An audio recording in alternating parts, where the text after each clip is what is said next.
అన్నా, వాడిని వదిలిపెట్టొద్దు అన్నా. ఆ బండ్ల దూర చేసిన అరచకాలు ఒకటా రెండా?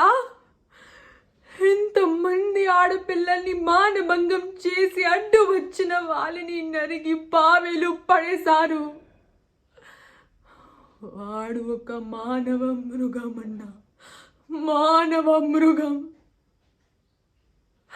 ఒక చిన్న ఆడపిల్ల వాడు ముందు చెప్పులు వేసుకొని తిరిగినందుకు తన 2 కాళ్ళు నరిగి వేస్తారా? వాడు అలా ఇలా చంపకూడదు అన్న. కాల్చి కట్టితో పొడిచి ముక్కలు ముక్కలుగా నరిగి చంపాలి అన్న. పదానా పద, మనమందరం కలిసి వాళ్ళని నరిగేద్దాం.